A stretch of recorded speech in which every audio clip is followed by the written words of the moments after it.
Olá, meu nome é Tânia Barros. A você que está ouvindo pelo podcast ou assistindo o vídeo no YouTube, seja muito bem-vindo ao canal Loucos por Biografias. Hoje vamos conhecer um pouco da vida e da obra de Joana d'Arc. Ela foi a heroína francesa na Guerra dos 100 Anos, travada entre a Inglaterra e a França. Foi queimada viva como herege e beatificada em 1920. Hoje, ela é a santa padroeira da França. Mais uma grande mulher que vale a pena conhecermos a história. Joana d'Arc nasceu na França, no vilarejo de Domremy, no dia 6 de janeiro de 1420, no final da Idade Média. Era a caçula dos 4 filhos do casal Jacques d'Arc e Isabelle Romain. Sua família era muito religiosa, inclusive Joana, que frequentava a igreja com regularidade. Ela desenvolveu uma religiosidade tão intensa que ela tinha que confessar-se todos os dias. Aqueles eram tempos difíceis, porque a Guerra dos 100 Anos, travada entre a França e a Inglaterra, estava em curso há 75 anos quando Joana nasceu. A Inglaterra era muito mais forte do que a França e estava tomando vários de seus territórios. A chance de que a França deixasse de existir era muito grande. Quando Joana estava com apenas 7 anos, presenciou o estupro e o assassinato de sua irmã por soldados ingleses que invadiram a sua casa e a vila onde morava. Aos 13 anos, ela começou a ter visões e receber mensagens que ela dizia ser de São Miguel Arcanjo, Santa Catarina de Alexandria e Santa Margarida de Antioquia. Nessas mensagens, ela era orientada a entrar para o exército francês e ajudar ao seu reino, contra a potente Inglaterra, e a coroar o legítimo rei Carlos VII. Joana não teve dúvida, ela acreditou na voz que ouvia e a encorajava a lutar pela França e expulsar os ingleses do seu país. Todo esse conflito começou em 1328, quando o rei francês Carlos IV morreu sem deixar um herdeiro direito. Diante da situação, o rei inglês Eduardo III afirmou que a posição deveria ser sua, já que ele era sobrinho do falecido monarca. No entanto, a realeza da França não gostou muito da ideia e empossou o conde Felipe VI.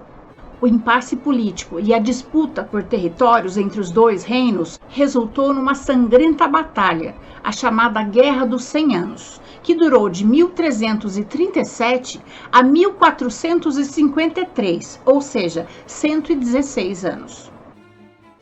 A Inglaterra não parava de conquistar novos territórios franceses, enquanto a França não conseguia estabilidade. A coroa francesa transitou durante esses 116 anos por 5 gerações.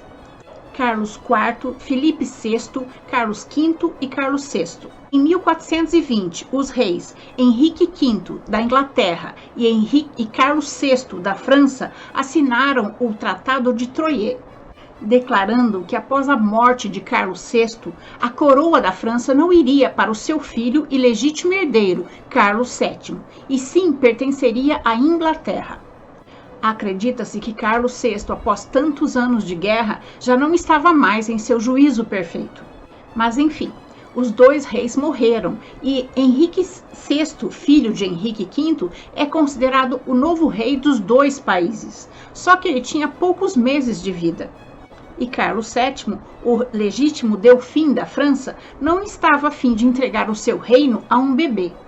Assim, os ingleses invadiram a França e ocuparam Compiègne, Remy e Paris. Carlos VII fugiu para Chinon, mas ele desejava ir para Reims, onde, por tradição, os soberanos franceses eram coroados.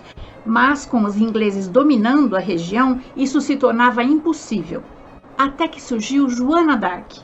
Além de se intitular a donzela de Lorraine, tinha uma determinação inabalável e dizia que estava numa missão divina para libertar a França dos ingleses. Antes de partir para visitar o rei Carlos VII, Joana d'Arc cortou seus cabelos bem curtos e vestiu-se como um homem. Percorreu 600 quilômetros em 11 dias até chegar ao reino francês.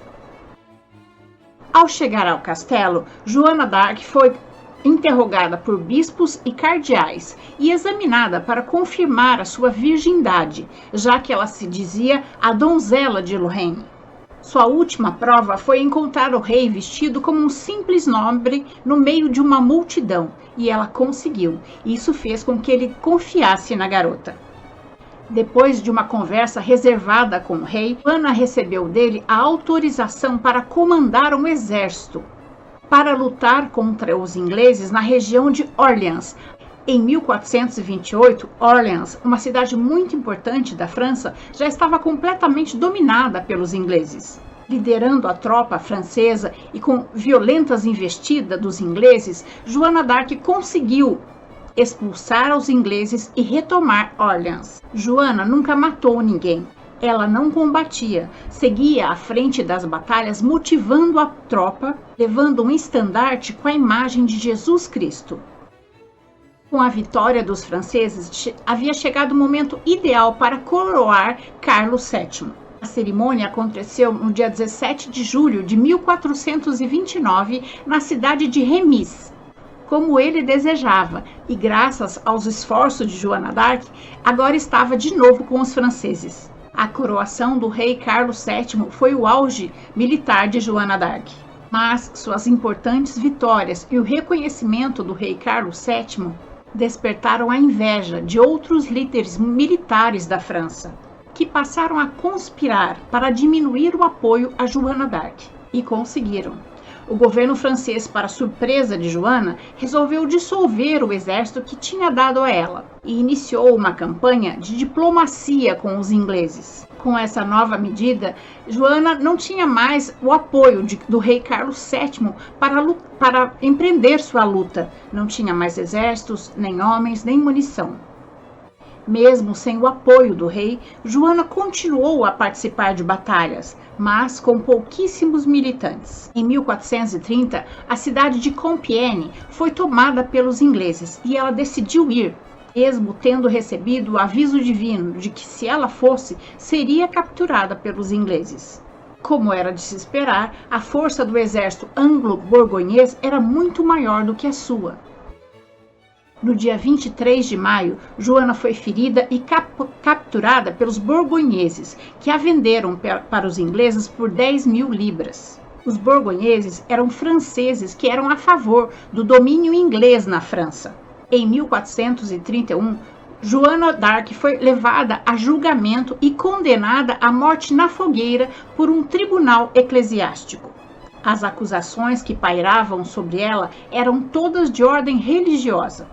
Ela foi chamada de bruxa, herege, possuída pelo demônio em função de suas visões e excomungada pela igreja. Até mesmo sua virgindade foi questionada, já que ela vivia no meio dos homens. Enquanto ela era julgada, o rei Carlos VII não fez qualquer esforço para resgatá-la. Em 30 de maio de 1431, Joana d'Arc foi levada para a fogueira. Enquanto o fogo se espalhava pelo seu corpo e a plateia a chamava de bruxa, mentirosa e até de prostituta, Joana d'Arc nenhuma vez clamou por sua vida. Ela apenas, enquanto teve voz, chamou por Jesus. Apesar de ter morrido excomungada pela igreja como herege e bruxa, a sua história foi revisada nos séculos seguintes. Em 1456, Joana d'Arc foi considerada inocente pelo Papa Calixto III. Em 1909, 500 anos após a sua morte, a Igreja Católica autorizou a beatificação de Joana. Em 1920, ela foi canonizada pelo Papa Bento XV. Hoje, Joana d'Arc é a santa padroeira da França e está também sincretizada em religiões afro-brasileiras, como a Orixá Obá. Sua figura forte e polêmica foi bastante adaptada em músicas, livros, filmes e até em jogos de videogame. Na literatura brasileira, o escritor Érico Veríssimo escreveu uma biografia romanceada sobre a vida de Joana d'Arc. Essa é a nossa história de hoje. Eu espero ter contribuído para que seu dia tenha momentos muito agradáveis. Se você gostou, deixe seu joinha, conheça as outras histórias do canal e se inscreva para conhecer as próximas histórias também. O canal Loucos por Biografias traz novas histórias toda semana, em áudios nos podcasts e em vídeos no YouTube. Clique no sininho para ser avisado da próxima história. Até mais!